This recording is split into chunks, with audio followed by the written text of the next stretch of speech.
Hello guys, welcome back to my YouTube channel education for all.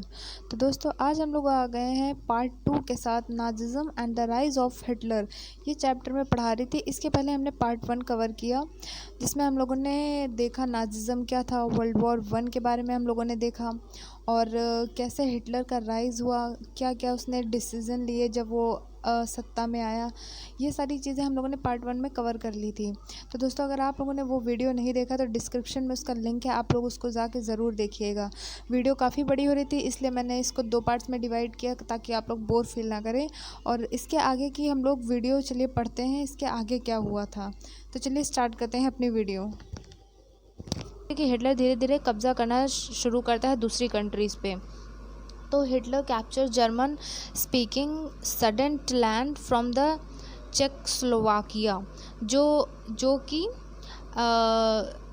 उनके economist थे। उनको ये चीज़ गलत लगी, वो उनके एडवाइज़र भी थे। तो वो कहते हैं कि वॉर पे इतना पैसा क्यों बर्बाद करना है, इकोनॉमी पे ध्यान दिया जाए, इससे कंट्री हमारी बढ़ेगी। लेकिन हिटलर अपनी डिक्टेटरशिप यहाँ पे चलाता है और वो उसको निकाल देता है एडवाइज़र के रूप से। और हिटलर कहता है जब हम डेवलप कंट्री पे कब्ज़ा कर सकते हैं तो हम क्यों ना करें। तो इन सब की मतलब क्या ज़रूरत है। Germany invades Poland on 1 September 1939। Germany Poland पर हमला करती है और कब्ज़ा भी कर लेती है। ये बात फ्रांस और इंग्लैंड को अच्छी नहीं लगती और ये साथ में मिल जाते हैं ये दोनों कंट्रीज़, और यहाँ से शुरू होती है जर्मनी के ख़िलाफ़ ये लोग जंग छेड़ देते हैं और यहीं से वर्ल्ड वॉर 2 की स्टार्टिंग होती है।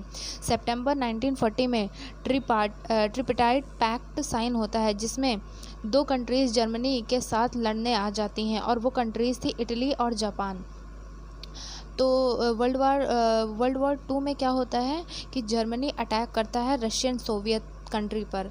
यह सबसे गलत डिसीज़न था हिटलर का, क्योंकि जर्मनी जब इधर अटैक करता है रशियन सोवियत के ऊपर, उसको दूसरी तरफ से इंग्लैंड दूसरी तरफ से अटैक करता है। तो जो जर्मनी होती है वो वहाँ पे हार जाती है, क्योंकि रशियन सोवियत की जो आर्मी थी वो काफ़ी बड़ी थी उनके एरिया से। वहीं दूसरी ओर जो यूएसए था वो पार्ट नहीं लिया था इस वर्ल्ड वॉर 2 में। उसने पार्ट इसलिए नहीं लिया था बिकॉज़ वहाँ पे इकोनॉमिक डिप्रेशन चल रहा था यूएसए में, मैंने आपको पहले जैसे बताया था। लेकिन यूएसए अपने आप को रोक नहीं पाता है वर्ल्ड वॉर 2 में पार्ट लेने से। तो इसी बीच ये होता है कि जापान जो है यूएस के नवाल पोर्ट पर अटैक कर देता है, जिसका नाम था पर्ल हार्बर। इसी बात से यूएसए गुस्सा आ जाता है और यूएसए 8 दिसंबर 1941 को वर्ल्ड वॉर 2 में एंट्री करता है। और दोस्तों, इसी के साथ वर्ल्ड वॉर 2 का एंड शुरू होता है। ये बात हम जानते हैं कि यूएस काफ़ी ज़्यादा पावरफुल कंट्री रही है। World war 2 end in May 1945 with the 2 things. पहली जो चीज़ थी वो थी जर्मनी डिफीट हो गया था, हार गया था इस वर्ल्ड वॉर 2 में, और दूसरा था कि atomic bomb blast in Hiroshima. तो जो भी ये तबाही मची थी, इस सब का रीज़न हिटलर था। तो दोस्तों, हम लोगों ने इसमें ये देखा कि कितनी कंट्रीज़ पार्ट लेती हैं वर्ल्ड वॉर 2 में, और फ्रांस और इंग्लैंड मिल के जर्मनी के ख़िलाफ़ हो जाते हैं, और क्योंकि उसने पोलैंड पे कब्ज़ा कर लिया था। तो हम लोगों ने ये देखा था। और यूएसए भी जंग छेड़ देता है जापान के ख़िलाफ़, क्योंकि उन लोगों ने उनके ऊपर हमला किया था। तो ये जितनी भी तबाही मची थी वर्ल्ड वॉर 2 जो हुई, वो इसका रीज़न हिटलर था। तो हिटलर ने सब खो दिया था, लोगों का भरोसा, अपनी पावर, अपना देश। इसीलिए वो बर्लिन में एक बंकर में वो अपनी फैमिली के साथ सुसाइड कर लेता है।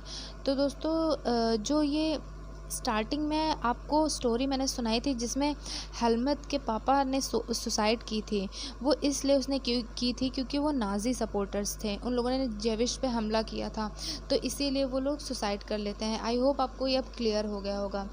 नाउ इन मई 1945 फ्रेंड्स, 1945 में जर्मनी में इन मई 1945 जर्मनी जो है सरेंडर कर देता है और अलाइड पावर्स जीत जाती हैं। तो दोस्तों, जब अलाइड पावर्स जीत जाती हैं, इसके बाद न्यूरेमबर्ग जर्मनी में इंटरनेशनल मिलिट्री ट्रिब्यूनल सेटअप होता है। मतलब कि एक कोर्ट इस्टेब्लिश करते हैं जिसमें अलाइड पावर्स जो हैं वो हेड होती हैं, जैसे कि France, UK, USA, Soviet union, वो सब पावर में होती हैं। वहाँ पे जर्मनी क्योंकि हारी हुई होती है, तो वो सब जो पावर में होती हैं कंट्रीज़ अलाइड पावर्स की, वो वॉर क्रिमिनल्स को सज़ा देते हैं। और वॉर क्रिमिनल्स वो लोग थे जो नाज़ी पार्टी को सपोर्ट करते थे, जैसे कि जो लोग नाज़ी पार्टी को सपोर्ट करते थे। और जो नाज़ी पार्टी के लोग थे उन्होंने काफ़ी ज़्यादा क्राइम किए थे, जैसे कि crime against peace, war crime, crime against humanity. मतलब इन्होंने मासूम लोगों पर काफ़ी अत्याचार किया था। नाज़ी पार्टी के लोगों ने वर्ल्ड वॉर 2 के आड़ में 6 मिलियन जीप्स को मार डाला था, 2 लाख जिप्सीज को मारा था, 1 लाख पॉलिश सिविलियंस को मारा था, 70,000 एंड मोर देन जर्मन्स को मार डाला था जो फिजिकली डिसेबल्ड पीपल थे। इसलिए मिलिट्री ट्रिब्यूनल ने नाज़ी पार्टी को सज़ा दी। सो फ्रेंड्स, अब हम देखते हैं नाज़ी आइडियोलॉजी। इसे हम हिटलर आइडियोलॉजी भी कह सकते हैं। According to this ideology there was no equality between people but only a racial hierarchy. तो फ्रेंड्स, यहाँ पे ये होता है कि जो अकॉर्डिंग टू दिस यहाँ पे ये होता है कि in this view blonde blue eyes people are Nordic German Aryans were at the top while Jews were located at the lowest rung। जिनकी आंखें नीली और उनका रंग गोरा होता था वो लोगों को टॉप पे रखा जाता था, और जो जीव लोग हैं इन्हें लोअर माना जाता था। ये इसलिए था क्योंकि जेविश लोगों ने, ऐसा माना जाता है कि जीसस क्राइस्ट की हत्या कर दी थी, वो उसको किलर मानते थे अपना। तो Hitler think that they are undesirable people, और वो लोग काफ़ी भयानक तरीके से उन्हें मारते थे। वो लोग उसे एक चैम्बर में छोड़ देते थे उन्हें, और वहाँ पे गहरीली गैस छोड़ देते थे, और वो उन्हें गंदी जगहों पे रखते थे। जो जेविश लोग होते थे उन्हें गंदी जगह पे रखते थे जहाँ पे काफ़ी ज़्यादा बदबू, गंदगी, सीवर लाइंस होती थी, और काफ़ी पुअर एरिया में उन्हें भेज दिया जाता था, इन्फेक्टेड एरियाज़ में उन्हें भेजा जाता था। हिटलर जो था वो बच्चों को भी नहीं छोड़ता था। फ्रेंड्स, वो क्या करता था कि उसका मानना ये था कि बच्चे यहाँ का फ्यूचर हैं। चीज़ें मतलब काफ़ी ज़्यादा जल्दी बच्चे अडॉप्ट कर लेते हैं। कोई भी चीज़ अगर बच्चों को सिखाई जाए तो वो लोग ये चीज़ें जल्दी उसे अब्जॉर्व करते हैं। तो फ्रेंड्स, एक मिनट में आपको खोल के दिखाती हूँ। ये यहाँ पे आपके इसमें दिया यूथ इन नाज़ीज़ जर्मनी, ये मैं पढ़ा रही हूँ नेक्स्ट अपना। तो यहाँ पे ये होता है कि चीज़ें ईजिली अडॉप्ट कर लेते हैं। वो बच्चों में ही डिस्क्रिमिनेशन करता है। जेविश और जर्मन बच्चों को अलग कर देता है। जेविश बच्चों को स्कूल में नहीं अलाउ करता है, और वो किताबों में सिर्फ नाज़ी आइडियोलॉजीज़ भरवा देता है ताकि बच्चे सिर्फ उसके बारे में पढ़ें और किसी चीज़ के बारे में ना पढ़ें। और वो यूथ ऑर्गेनाइजेशन चलाता है। जो बच्चे मतलब 10 साल से 14 साल के होते हैं वो उन्हें जंक्स वॉक में भर्ती करवा देता है, और इसके बाद उन्हें फ़िज़िकल ट्रेनिंग दी जाती है। इसके बाद ये नाज़ी यूथ ऑर्गेनाइजेशन में इन्हें ज्वाइन करवाता है, जो कि 1922 में फाउंड हुई थी। इसमें इन बच्चों को भर्ती करवाता है, और उसके बाद इन बच्चों को भी वही सब सिखाया जाता है जो उनकी फ़िज़िकल वो ग्रोथ देखी जाती है। और यहाँ पे इन लोगों को जेविश के ख़िलाफ़ काफ़ी इन लोग को नफ़रत भरे वो बताए जाते थे, लेक्चर सुनाए जाते थे, और वो उसे कहता था हिटलर की पूजा करो, क्राइम वॉर सब ठीक है। मतलब यहाँ पे काफ़ी ज़्यादा जेविश के ख़िलाफ़ जहर भरा जाता था उन लोगों के मन में। और जैसे ही बच्चा 18 वर्ष का हो जाता था वो उसे लेबर सर्विस में भेज देते थे, मतलब कि आर्मी ज्वाइन करवा देते थे। अब हम देखते हैं हिटलर विमेंस के बारे में क्या सोचता था। तो दोस्तों, आप लोग देख सकते हैं ये, the Nazi cult of the motherhood. तो यहाँ पे हम देखते हैं कि हिटलर जो था विमेन के बारे में क्या सोचता था। वो मानता था कि मदर एक बहुत इंपॉर्टेंट चीज़ है। उसने 1933 में एक बार एक लेक्चर में कहा था कि in my state the mother is the most important citizen, but reality में ये वो सारी माँओं के लिए नहीं कहता है, क्योंकि वो सारी माँ को एक समान नहीं मानता था। जो विमेंस जेविश थी, अनडिज़ायरेबल बच्चे को जन्म देती थी, वो उन्हें पनिश करता था।